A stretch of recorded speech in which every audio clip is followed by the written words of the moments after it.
الحمد لله نحمده ونستعينه ونستغفره ونؤمن به ونتوكل عليه ونعوذ بالله من شرور أنفسنا ومن سيئات أعمالنا من يهده الله فلا مضل له ومن يضلله فلا هادي له ونشهد أن لا إله إلا الله وحده لا شريك له ونشهد أن سيدنا ومولانا محمدا عبده ورسوله أما بعد فأعوذ بالله من الشيطان الرجيم بسم الله الرحمن الرحيم ولا تحسبن الذين قتلوا في سبيل الله أمواتا بل أحياء عند ربهم يرزقون صدق الله العظيم وقال النبي صلى الله عليه وسلم الحسن والحسين سيدا شباب أهل الجنة أو كما قال عليه الصلاة والسلام۔ میرے واجب اور احترام بزرگوں اور بھائی اور اسلام کے غیور فرزندوں، اللہ تبارک و تعالیٰ نے ہم سب کو اپنی عبادت کے لیے بھیجا۔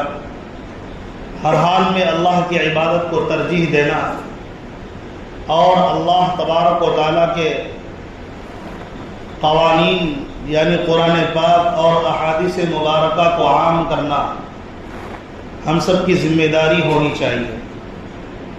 ہر کام سے اول کام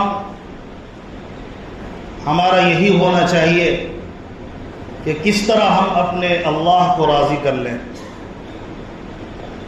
جس بندے نے اس بات کا اہتمام کیا کبھی وہ ناکام نہیں ہوئے۔ ہمارے سامنے بڑے بڑے بزرگان دین کے واقعات، صحابہ کرام کے واقعات کتابوں میں بھرے پڑے ہیں جو سچے واقعات ہیں۔ قرآن کی تفسیر میں صحابہ کرام کی خدمات کو اللہ تبارک و تعالیٰ نے بیان بھی کیا اور اللہ تبارک و تعالیٰ نے صحابہ کرام کی رضامندی کا پروانہ بھی نازل کیا۔ تابعین، اولیاء کرام، بزرگان دین، ان تمام کے لیے اللہ تبارک و تعالیٰ کا وعدہ ہے کہ جو یہ حضرات میرے راستے میں دکھ اور تکلیف اٹھاتے ہیں یہ تو میرے دوست اور محبوب کی طرح ہیں، لہذا ان کے ساتھ آخرت میں بھی اور دنیا میں بھی کوئی غم کی بات نہیں ہوگی۔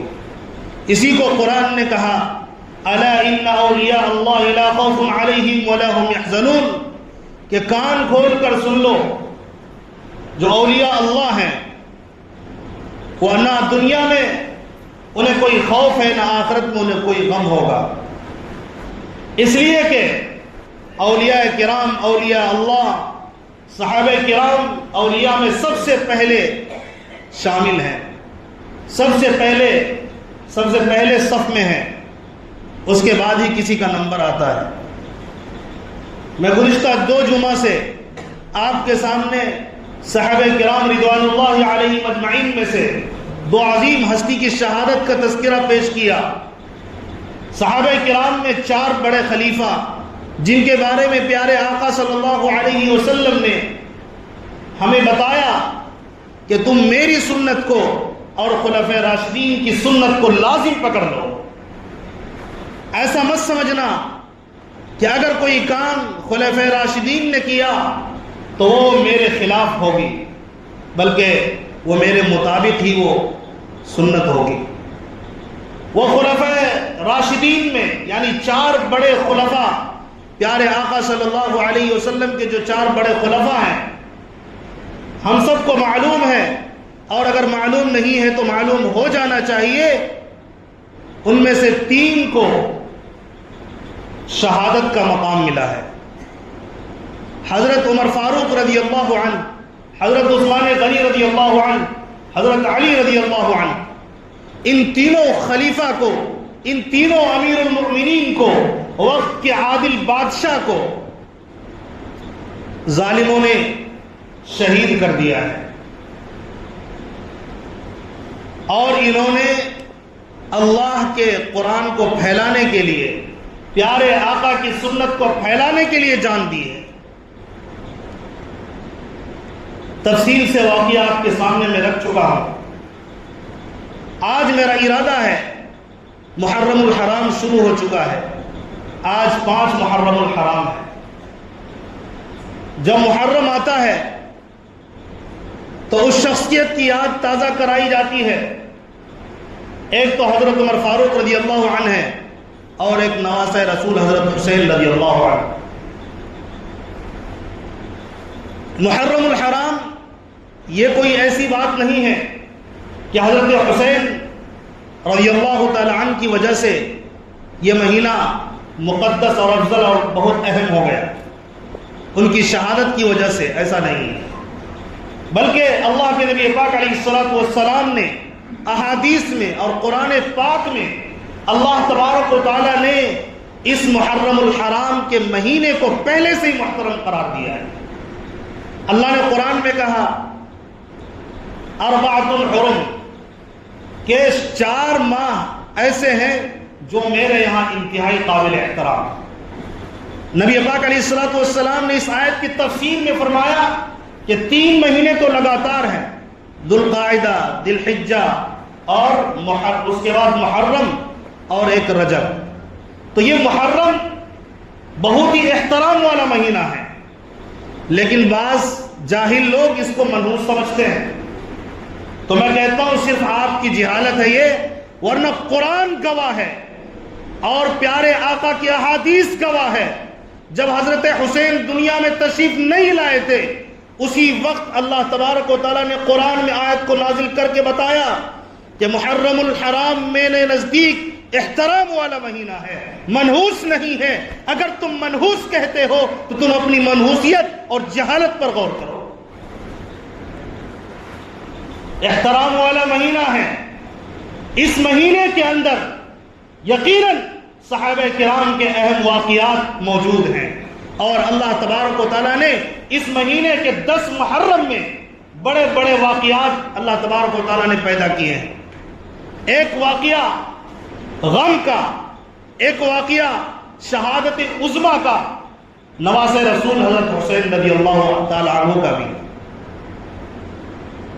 لیکن ہمیں یہ ذہن نشین رہنا چاہیے، یہ مہینہ پہلے سے بھی محترم تھا، اسی لیے اس مہینے کے 10ویں تاریخ کو نبی پاک علیہ الصلوۃ والسلام اور صحابہ کرام روزہ رکھا کرتے تھے، اور پہلے سے بھی دوسرے انبیاء کرام کے زمانے سے بھی اس 10 محرم کو روزہ رکھنے کا اہتمام ہے۔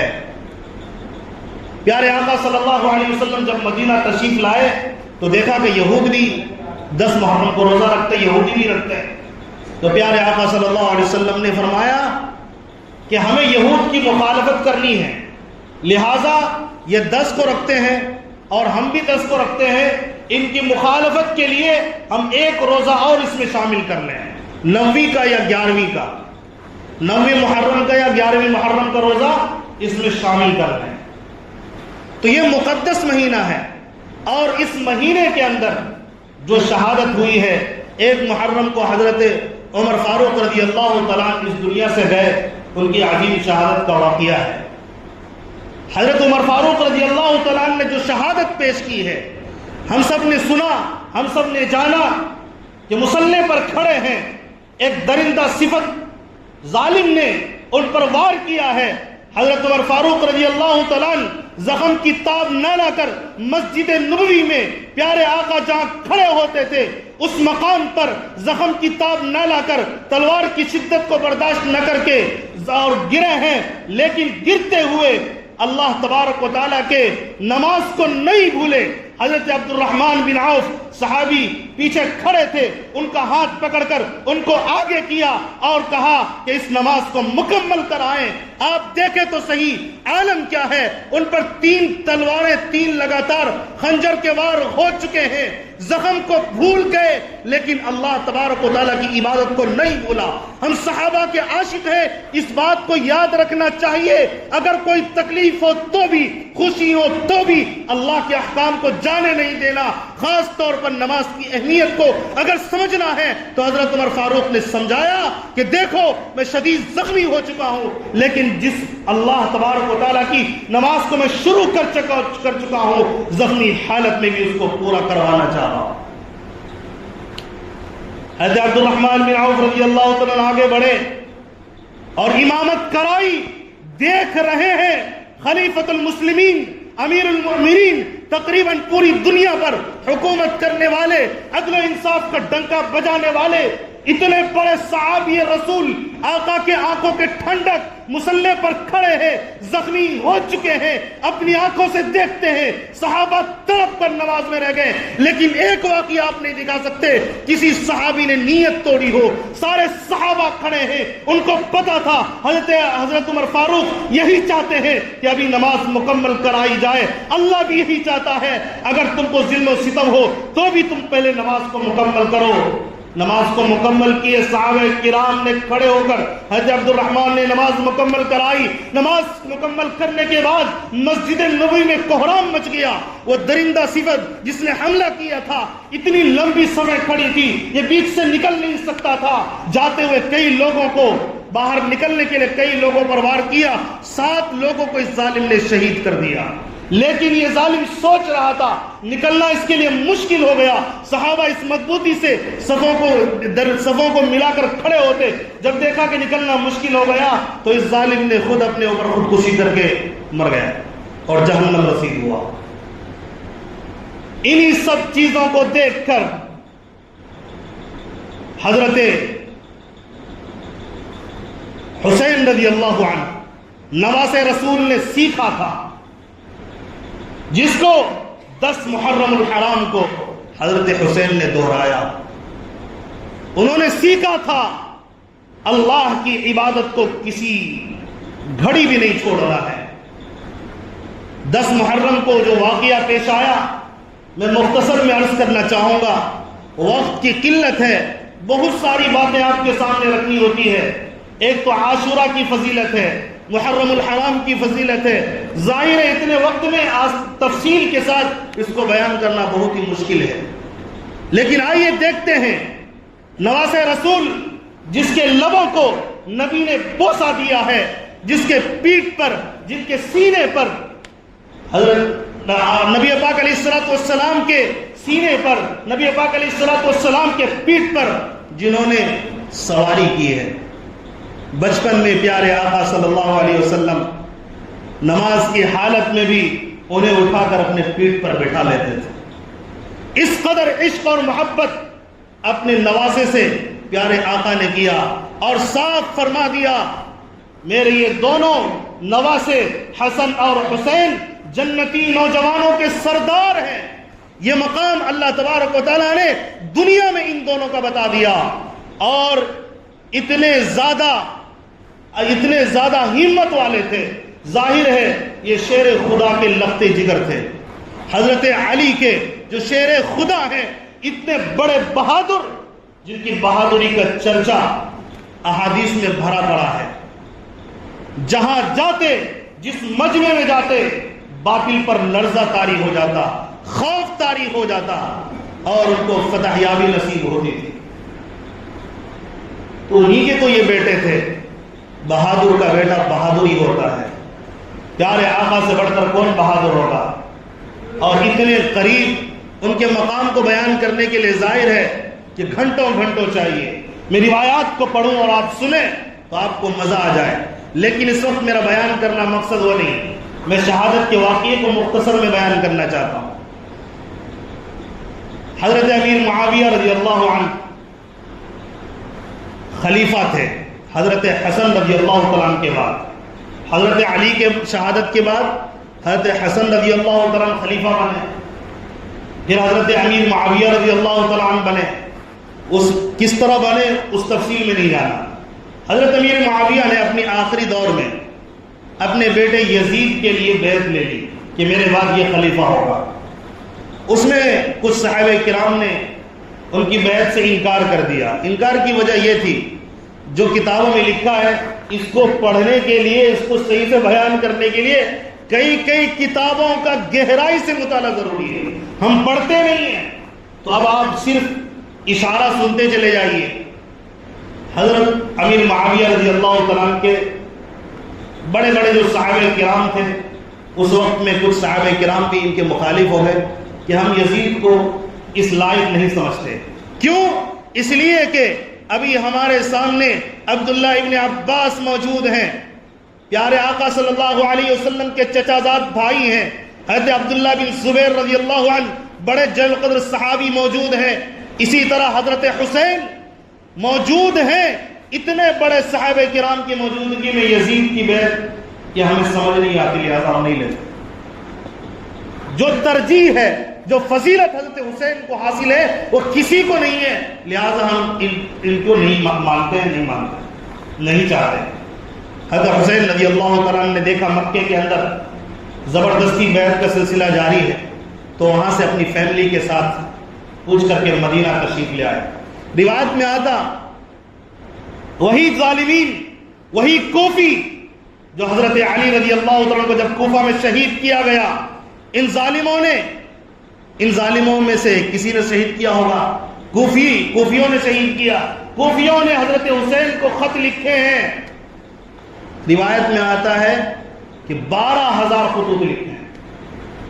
غور کرنے کی بات ہے.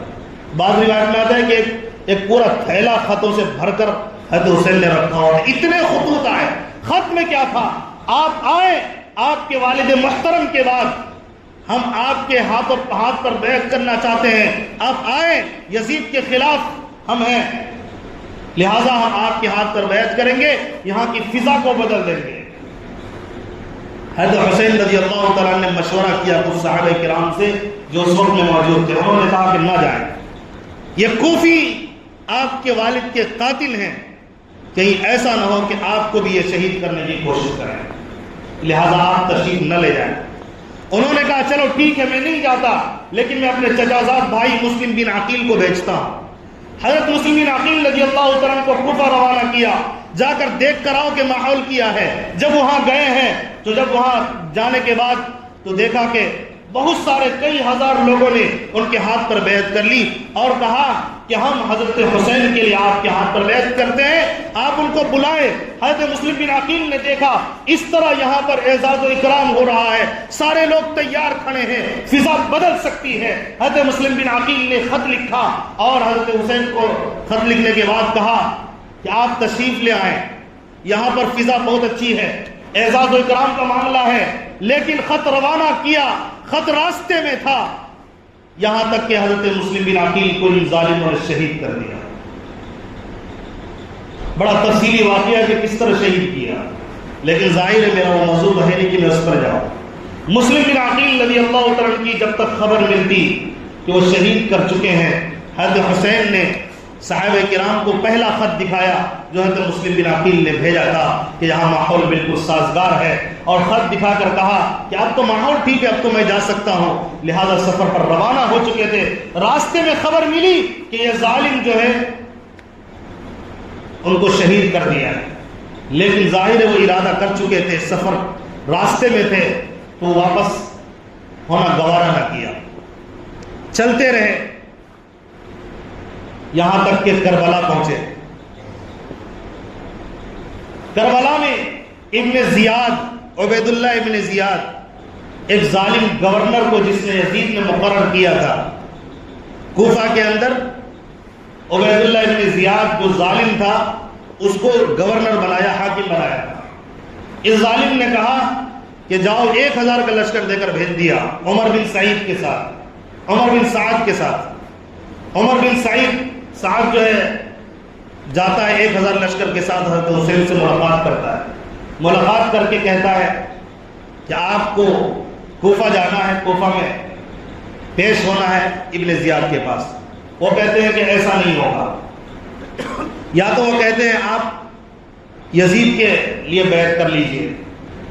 کہا کہ ایسا نہیں ہوگا، اب آپ لوگوں سے کوئی بات نہیں ہوگی. اب 3 باتیں ہیں، یا تو مجھے واپس جانے دیا جائے، یا میں اسلامی سرحدوں پر چلا جاتا ہوں، یا انہوں نے کہا کہ مجھے یزید سے ڈائریکٹ ملنے دو، ڈائریکٹ مل کر میں خود بات کر لوں گا، معاملہ کیا ہے، لہذا آپ مجھے نہ روکیں، میرا راستہ نہ روکیں۔ جب اس بات کی خبر عمر بن سعد نے ابن زیاد ظالم کو خبر دی تو اس نے کہا کہ نہیں، آپ ان کو بیعت کے لیے مجبور کریں ورنہ ان کا مقابلہ کریں۔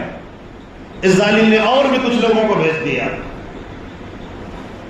بہرحال اب نوبت یہاں تک پہنچی کہ وہ حضرت حسین سے وہ کہنے لگے ہم آپ کی کسی بات کو تسلیم نہیں کر سکتے، یا تو آپ بیعت کیجئے یا مقابلہ، دوسرا کوئی راستہ نہیں۔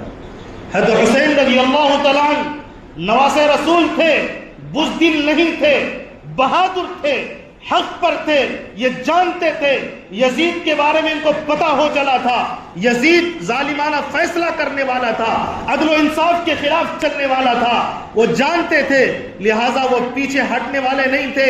وہ چاہتے تھے یزید کے پاس پہنچ کر یزید کو سمجھایا جائے اور ان کو یا تو خلافت سے دستبردار کیا جائے یا جو صلح کی بات ہو سکے وہ کرنا چاہیے، لیکن اس ظالموں نے جب روک دیا وہ یہ سمجھ گئے اس کے علاوہ کوئی چارہ نہیں کہ ہم مقابلہ کریں۔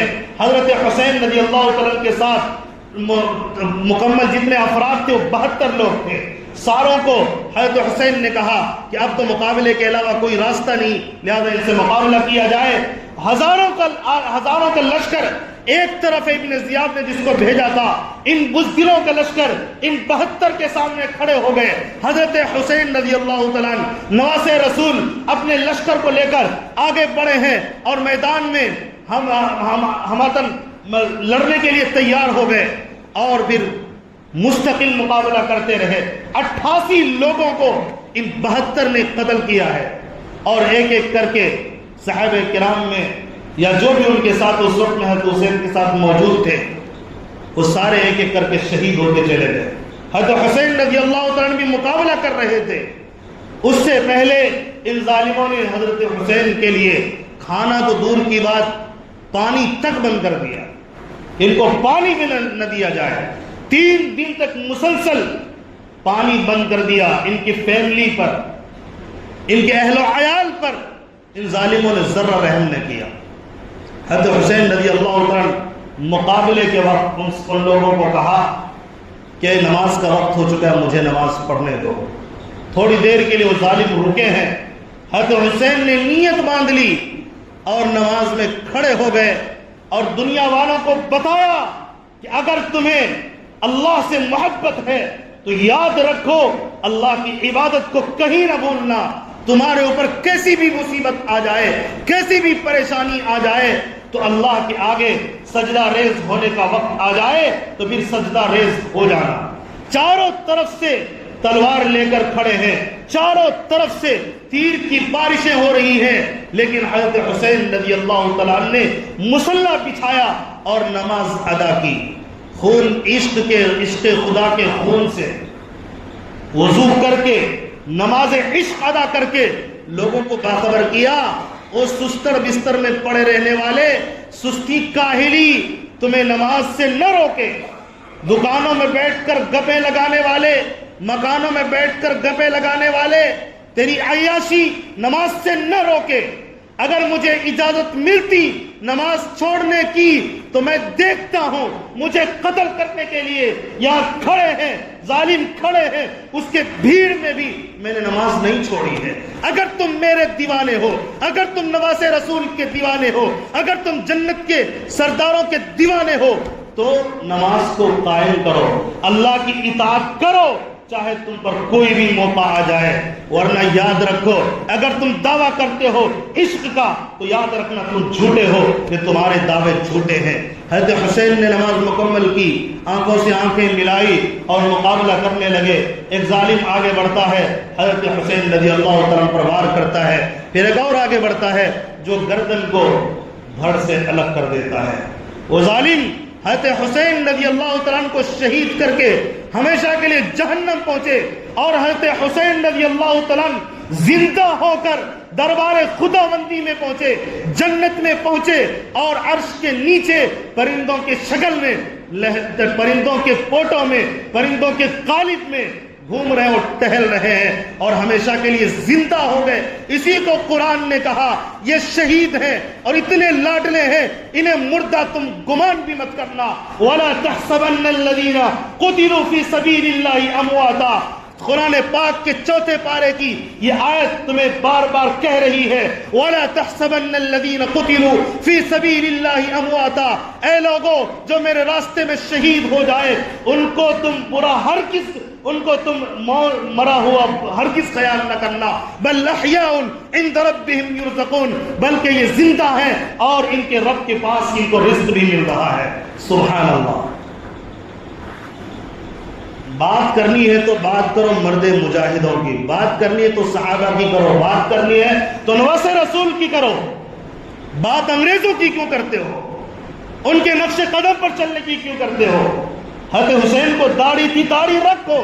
حضرت حسین سادہ لباس پہنتے تھے, دیوانے ہو حضرت حسین کے تو سادہ لباس پہنو. حضرت نواز رسول کے اگر دیوانے ہو تو انہوں نے تہجد نہیں چھوڑی, نوافل نہیں چھوڑی, کوئی نماز نہیں چھوڑا, تلاوت نہیں چھوڑی. پیاسا بھوکے حالت میں بھی اللہ کی اطاعت کو نہیں چھوڑا تو تمہیں کہاں اور ہمیں کہاں سے اجازت مل جائے. اس لیے ہمیں چاہیے حق کے لیے ہمیشہ کھڑے رہے. باطل آئے گا, شروع سے یہ چلا آ رہا ہے, حق کے سامنے آتا ہے, لیکن جب حق والے کھڑے ہو جاتے ہیں تو باطل دم دبا کر بھاگ جاتا ہے یا جہنم رسید ہوتا ہے. دو ہی فیصلے ہوتے ہیں. حضرت حسین رضی اللہ عنہ کے واقعے سے جو باتیں سامنے آئی ہمیں وہ یاد رکھنا چاہیے. 10 محرم کو روزے رکھنا چاہیے, سنت ہے, اس کا بڑا ثواب ہے. بلکہ ایک روایت میں آیا کہ رمضان کے روزے کے بعد سب سے افضل روزہ محرم الحرام کا روزہ ہے. یعنی یہ اور روایت میں آتا ہے ایک روزہ رکھنے پر 1 مہینے روزے رکھنے کا ثواب, تو وہ کریں. بعض لوگ 10 محرم کو تعزیہ بناتے ہیں, جھنڈیاں بناتے ہیں. مجھے وہ دکھا دیں حضرت حسین کے بعد ان کی جو اولاد بچی تھی, ان کے جو چاہنے والے بچے تھے, کیا تم ان سے زیادہ چاہنے والے؟ ایک جھنڈی دکھا دو, ایک تعزیہ دکھا دو. جہالت کسی اور کو کہنا. حضرت حسین کے نام پر جھنڈیاں بنانا بند کرے, ان کے نام کو بدنام نہ کرے. یہ سب جھوٹی باتیں ہیں, غلط باتیں ہیں, جہالت ہیں. روزہ رکھیے اور اپنے اہل و عیال پر خرچ کریے, یہ کہا گیا. لوگ سبیلیں لگاتے ہیں, کہاں سے لائے بھائی؟ پانی کی سبیلیں. پھر 10 محرم کو یہ بات ہے, صرف 10 محرم کو پانی کی سبیلیں لگانے کی بات ہے, ایسا تو نہیں ہے. پیارے آقا نے کہا ہمیشہ پانی پلاؤ, ہمیشہ کھانے کھلاؤ. آپ کہتے تو صرف 10 محرم کو, یہ کہاں سے؟ یہ تو بدعت ہے, یہ تو پیارے آقا کے خلاف ہے. تو میرے ہاتھ ہمیں جو کام کرنا ہے وہ کام کرنا چاہیے, غلط چیزوں کو چھوڑنا چاہیے. یہی نواز رسول سے محبت کی دلیل ہے. اللہ تعالیٰ ہمیں بات اچھی طرح سمجھنے کی توفیق عطا فرمائے اور عمل کی توفیق عطا فرمائے. آمین و ما علینا الا البلاغ. دعائے صحت کی اپیل ہے. بلقیس بانو کی صحت کے لیے دعا کریں. عبدالصمد صاحب, صدام حسین.